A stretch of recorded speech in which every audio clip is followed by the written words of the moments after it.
Hey everybody, I'm Dr. Plasma and I like doubles. Today we're going to do something rare, a big trapdoor. It involves some new redstone tricks you probably haven't seen. Now let's go look at our new setup. Carefully. Not again.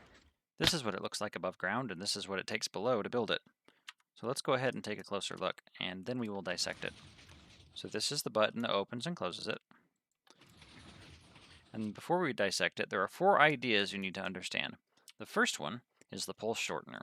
So a pulse shortener is when you have a number of ticks fed into a piston that will cause it to cut off a redstone signal early. By pushing this block here, it's going to cut off this redstone signal, and this is going to go down before this redstone is done and off. So this redstone will still be lit and on, and this will go down beforehand. So watch this closely.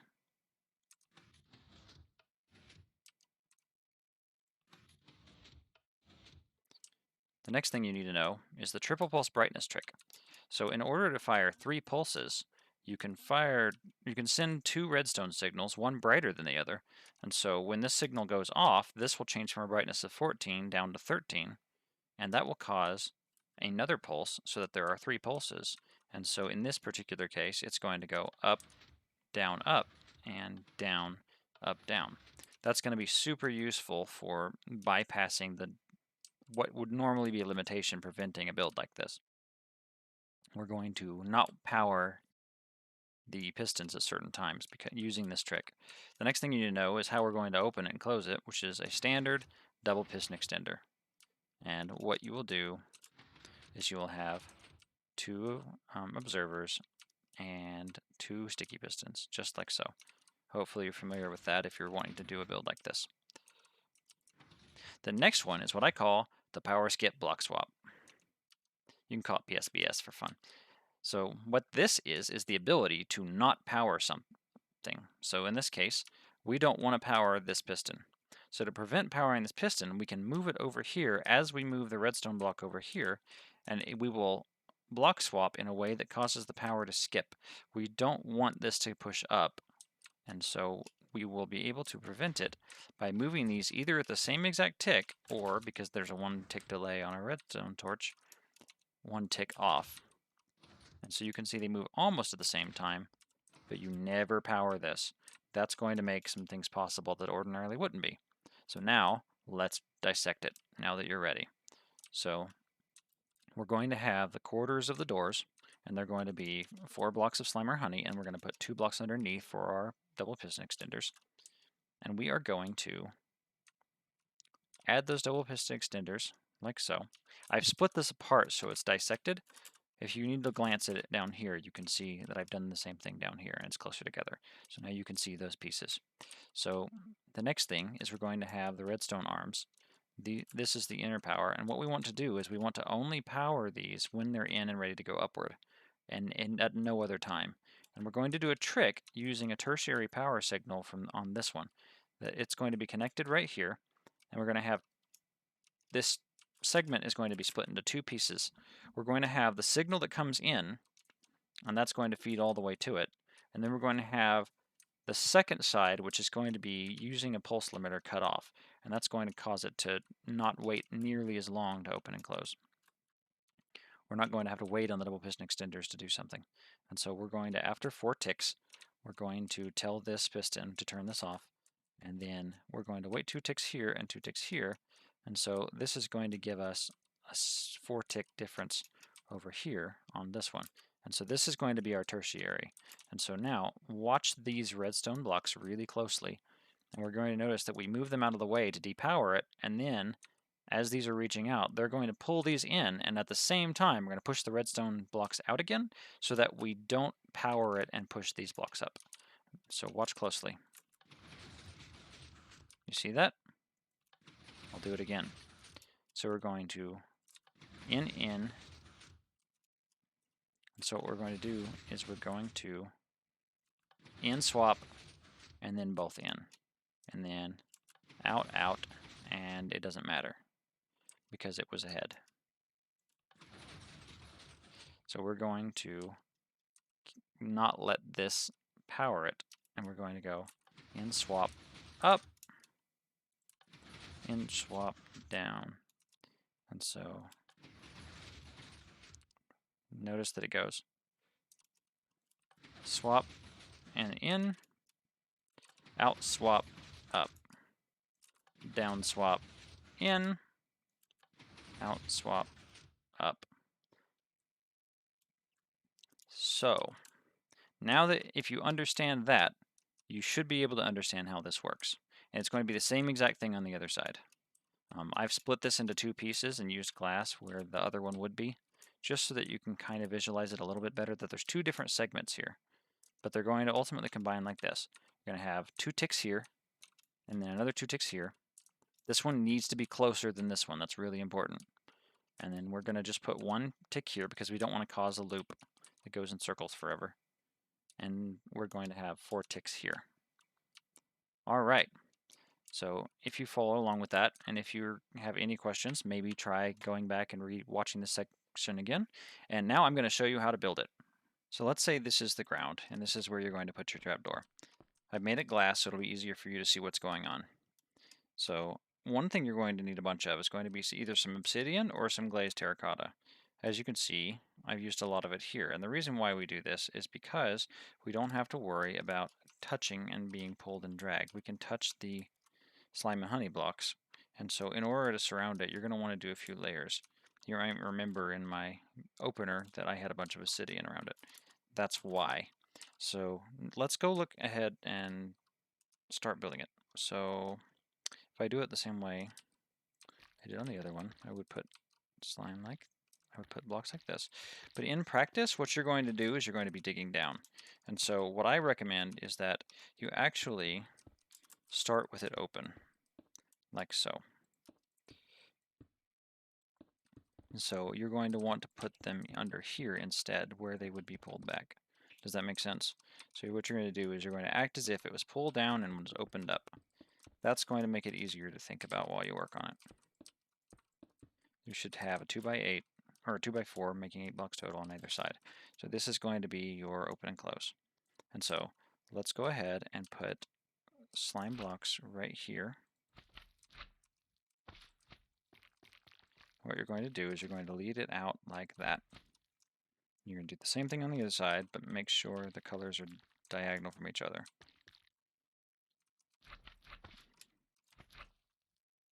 Makes sense? All right, so the next thing is the double piston extenders.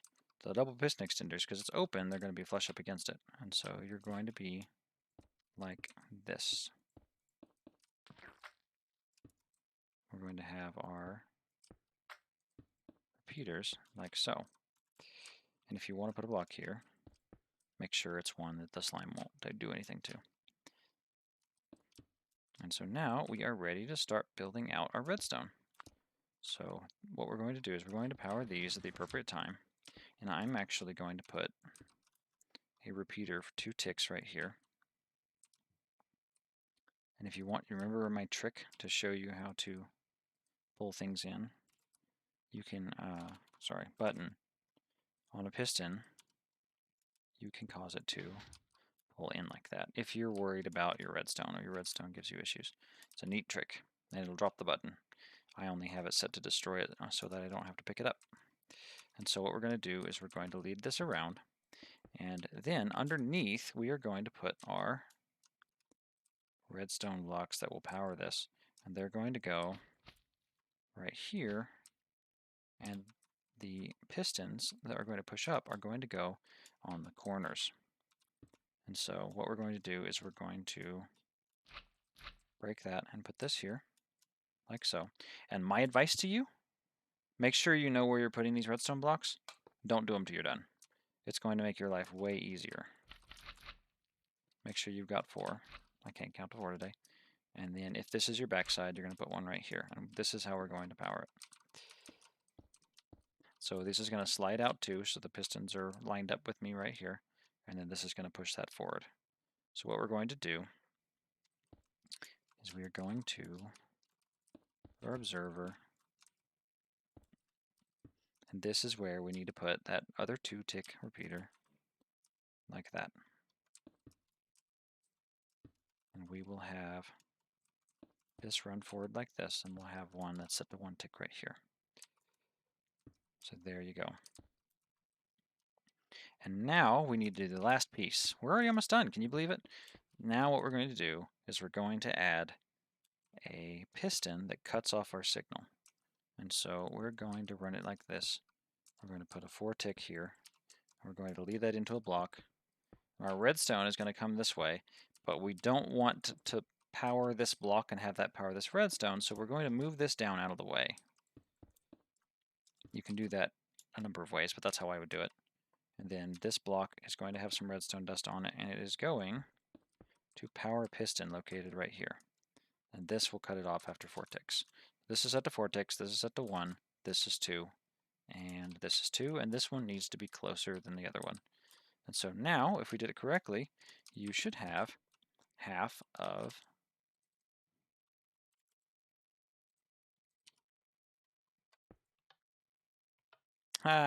gotcha.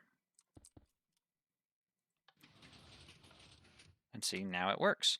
And all we need to do is add our redstone. And so now you have a working half of a trapdoor. You have a working 2x4 trapdoor. But you didn't come for a 2x4 trapdoor. You came for a 4x4. So my advice to you is to leave it open while you work on the other one. That will prevent any issues with it touching. And going up and down and piston and slime blocks and so forth. Just a word of advice. I think it'll be helpful. And so now we're going to put on our double piston extenders, which are going to go right here. I'm going to try and go through this really quickly. We've already explained how it works. This is a review at this point. But I'm going to put some terracotta here just for good measure. I'm going to put some redstone dust right here. And make sure when you're doing this underground that you don't have any issues with touching blocks you don't expect to touch. Dig out a bunch of blocks around this area. Leave yourself all the room in the world to build it. The more room you have, the less guesswork there is, and the less you have to worry about there being mistakes and surprises that get you. I highly recommend giving yourself lots of room, and you can clean it up and make it a little bit more compact after you're done. So this is going to come down, and we're going to feed this around. And where do we want these to be? Well, let's measure it. We want to put our piston blocks on the corner of these. And what we're going to do is we are going to put them right. I don't want to put it on the block yet. Our redstone blocks need to go right here. So what we will do is we'll connect those redstone blocks, not have anything there right now, and then now we're going to do the other side. Put this here, and this is where an observer is going to go. On some redstone dust. I'm having issues, give me a second. I'm scrolling too fast. There we go. And we are golden. So what we're going to do now is we're going to have a 1 tick that goes into it, like this. And we're going to have, remember what we did with our pulse limiter? 2, 3, 4. We want to put a block here. We're going to put some redstone dust on top. You can already see we're going to have problems. We're going to do it like that. We don't want to power this, so we take that off. Put it down here. Put a block for the piston to cut it off with. Make sure our ticks are set correctly. 1 and 4, 2 and 2. And you should be good to go. That should be the whole thing. We are done. And I want you to stick around and I will show you how to make it open and close in one push. There's 2 different ways of doing it. And you can make it so that you have a longer button. So watch this. Now that goes up, and that goes down. And if you want to move the button somewhere else, my recommendation is try to power it from the middle so you have enough reach. And so you don't have to worry about timings when you're coming into a machine, as long as it's the same signal length. So in this case, we're using the same kind of button. And that will do it. And so now, if I were to... I don't really know how I want to do this. If we were to put a button on top of this, and then that powered this redstone signal down, that would work. And so that's just an example. Move your button wherever you want to put it. Maybe you want it to be a surprise. And so, oh no, I fell. And that's all there is to it. Before I show you anything else, I want to show you putting in the terracotta, just for sanity's sake. So you can use any color you want. Let's pick one that's really visible so you can tell which color it is. Let's use orange. And so if I wanted to use orange terracotta instead of that color, what we can do is we can wrap it like this. And so let's say it was open, and you're going to want to have your trap be completely closed off. And so you'll have it like this. And I advise you put these here. That way nobody's going to be slipping into that gap. If you're setting up a trapdoor to trap somebody or to surprise somebody, you don't want them to... Aha! You don't want them to do that. So no. And so because there's nothing here, you can actually put these here and be safe doing so. You can't here because we've got slime blocks that need to come in and honey blocks. So that's all there is to it. And so now, if you wanted to clean it up a bit, if you're underground, it's going to be dark and it'll be fine. But you could add more blocks to your pleasure. When it's open like this, they're pulled all the way back, and so you can put things behind it all you want. I could put blocks here, I could put blocks here, because it's the very back of it, and so it doesn't matter. It's safe to put them there.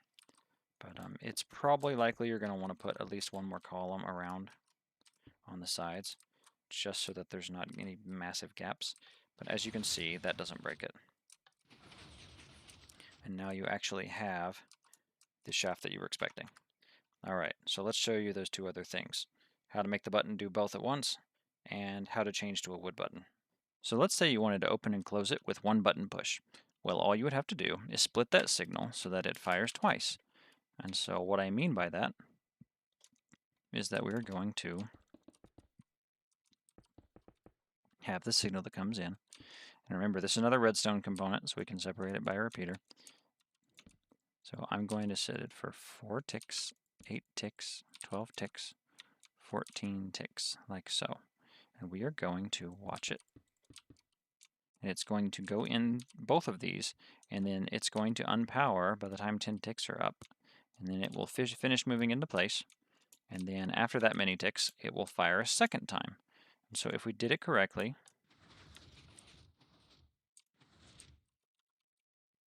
and I think you actually need one more tick. So the minimum is going to be 4, 4, 4, 3. You're going to want to have 15 ticks. And so now you can see that it works. So let's close it. And now that you have this rigged up with one tick here, we had to add this extra tick on the tail of it. So now we're going to have 4, 4, 4, 3 on this, which adds up to 15 ticks. And we are going to see that it opens and closes really quickly, actually, which is really good for a trap. You want it to open and close as fast as it possibly can. Unfortunately, we have to wait 3 ticks for a piston. Otherwise, we'd be able to pull it open a little bit faster, but it's still more than fast enough where you can't escape it if you didn't know it was coming. So now I'm going to show you the other trick. The other trick is, what if we want to use a wooden button? Wooden buttons will put things in a weird state because they are more than 10 ticks.